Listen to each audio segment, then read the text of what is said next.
Baik, eee, sudah siap? Baik, assalamualaikum warahmatullahi wabarakatuh. Selamat sore rekan-rekan semuanya.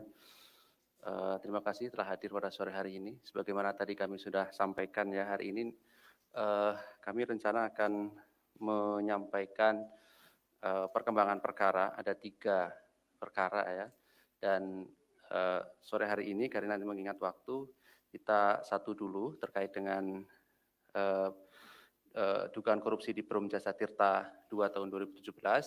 Nanti kalau habis maghrib baru nanti kita lanjutkan kompresnya dengan perkara di Bengkalis dan juga Banjarnegara.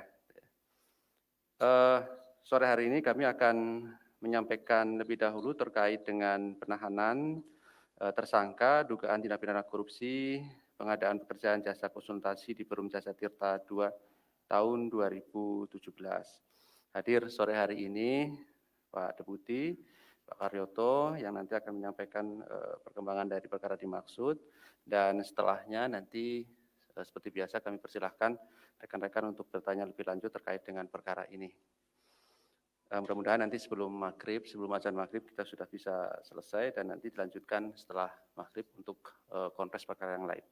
Baik, kami silakan Pak Karyoto untuk menyampaikan poin-poin perkara dimaksud. Terima kasih.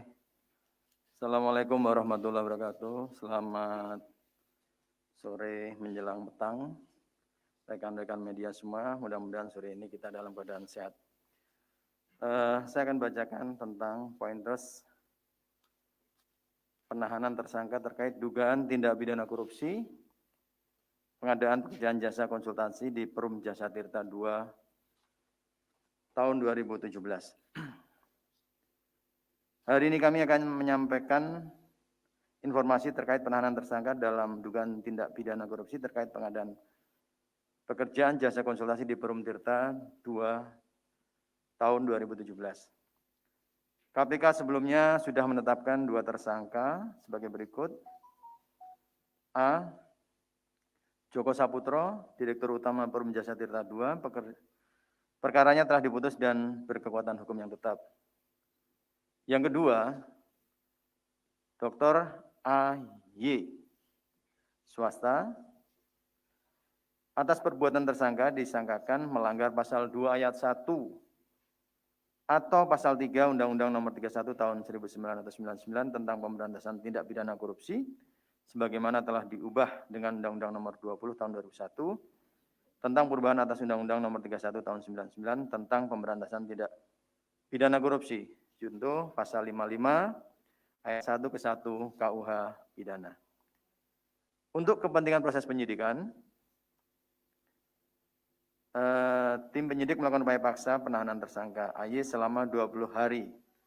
Pertama, terhitung mulai tanggal 3 September 2021 sampai dengan 22 September 2021 di rutan KPK pada Gedung Merah Putih. Tersangka akan dilakukan isolasi mandiri selama 14 hari sebagai salah satu upaya mengantisipasi penyebaran COVID di dalam lingkungan rutan KPK. Konstruksi perkaranya sebagai berikut.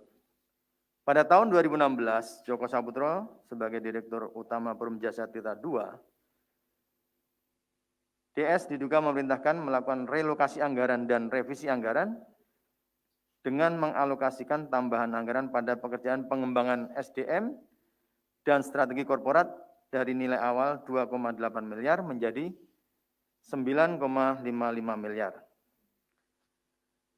Pengusulan perubahan tersebut diduga tanpa adanya usulan baik dari unit lain dan tidak mengikuti aturan yang berlaku. Setelah dilakukan revisi anggaran, Joko Saputro memerintahkan pelaksanaan pengadaan kedua kegiatan ini dengan menunjuk AY sebagai pelaksana pada kedua kegiatan tersebut. Pada pelaksanaannya, AY menggunakan bendera perusahaan PT PMEC dan PT 2001 Pangripta. Dengan adanya pemberian komitmen fee atas penggunaan bendera kedua perusahaan tersebut sebesar 15%. Dan dari nilai kontrak, sedangkan AY menerima fee 85% dari nilai kontrak. Selain itu, diduga pula adanya pencantuman nama para ahli dalam kontrak pekerjaan hanya dipinjam dan dimasukkan ke dalam dokumen penawaran PT BMEC dan PT 2001 Pangripta sebagai formalitas untuk memenuhi administrasi lelang dan pelaksanaan lelang direkayasa demikian rupa dengan formalitas penanggalan berbagai dokumen administrasi lelang disusun secara backdate. Akibat perbuatan tersangka diduga mengakibatkan kerugian keuangan negara sejumlah 3,6 miliar rupiah. Demikian yang saya sampaikan.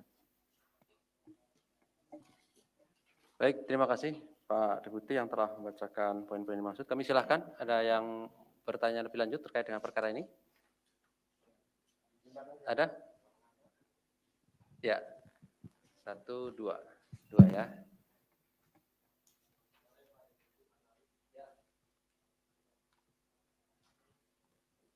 Ini aku mau nanya aja soal penahanan di waktu sekarang, kenapa membutuhkan waktu 2 tahun ya? Kan dia ini ditetapkan pada Desember 2018. Itu alasannya kenapa? Itu aja sih. Terima kasih. Terima kasih Mas Rian ya. Depan Mas terkait?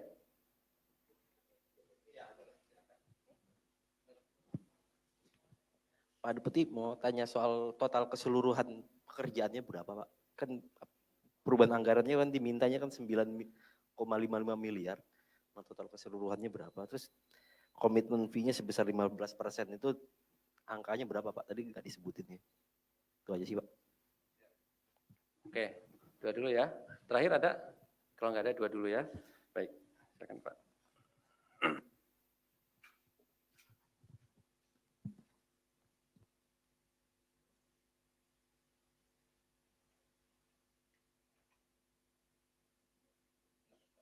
Dua dulu aja Pak. Iya. Baik, yang pertama kenapa penahanannya begitu lama Pak? Ini penetapan tadi kan 2018. Ya. Ini tadi sebelum saya ke sini pasti ditanya kenapa lama sekali. 2018, 19, 20. Ini sebenarnya lebih tidak lama dari Erjelino kan gitu. Ya, kembali dari dulu saya ungkapkan bahwa overload dari kasus-kasus yang ada yang carry over dari tahun 2018, 19, 20 ini memang menumpuk dan kami kemarin menyampaikan kami berupaya semaksimal mungkin untuk segera menyelesaikan kasus-kasus yang carry over ini. Carry over ini bukan hanya carry over tahun 2020, 2019 juga ada, 2018 juga ada. Nah, ini salah satunya carry over yang di tahun 2018. Saya rasa rekan-rekan semua juga paham bahwa memang saya katakan dalam satu waktu, kalau kita mengerjakan yang 1 tahun aja nggak akan selesai. Ya, nggak akan selesai, apalagi kemarin ada pandemi yang begitu, memberikan batasan-batasan kepada kita semua, baik orang-orang yang dipanggil maupun orang-orang yang memanggil. Yang kita tahu ketika kemarin PPKM begitu ketatnya, jangankan masyarakat kita sendiri yang aparat juga masih sangat perlu hati-hati dan waspada. Karena kalau kita kena ya lumayan dampaknya. Ya seperti saya yang sudah kena 2 kali ya cukup mengkhawatirkan kan gitu. Mungkin itu yang pertama. Jadi sebenarnya kendala ini kendala yang klasik lah, yang klasik yang memang sekarang sedang kita benahi. Nah ini semua penyidik sekarang sedang ngebut, ya. Tidak ada istilahnya ketertinggalan kemarin. Sebenarnya kalau penyidik itu WFH itu nggak ada. Kalau WFH ya nggak ada kerjaannya. Paling-paling WFH itu Sabtu Minggu aja mereka menyelesaikan resume atau membaca berita acara. Mungkin itu yang pertama. Yang kedua, masalah kerugian negara, ini mungkin Pak ahli tadi agak salah ketik, 85% berarti total loss ini. 85 plus 15 ya. Tadi saya tanyakan kepada penyidiknya, ini kasus lama, kerugian negaranya sekitar 3 miliar lebih. Ya hampir 4 miliar, misalnya 4 miliar dari hampir 40%. Ya, 40%, karena sudah diambil untuk fee saja udah 15%. Nah mungkin para penyedia jasanya ini mengambil 25 sekian persen. Tapi saya nggak tahu ini apa menurut KN-nya berapa total loss atau gimana? Ya, Izin menambahkan Pak. Baik. Jadi kalau diduga total pekerjaan ini kan 5,5 miliar Pak. Nah, dari situ kemudian ada diduga tadi 85% ditransfer ke tersangka dan 15% untuk PT BMC dan PT 2001 Pangripta. Jadi kemudian diduga tersangka ini menerima keuntungan sekurang-kurangnya 3,6 miliar tadi sebagai kerugian negaranya Pak. Gitu ya. Oke. Mungkin jangan pertanyaannya disimpan aja untuk nanti setelah setelah acara yang ketiga ya, mungkin yang lebih seru karena ada Pak Ketua nanti akan ikut menyampaikan konferensi. Mana ya? Sepakat ya?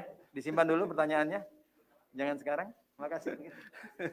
Baik, terima kasih Pak Duti. Terima kasih rekan-rekan semuanya. Sampai ketemu nanti setelah maghrib. Terima kasih. Assalamualaikum warahmatullahi wabarakatuh.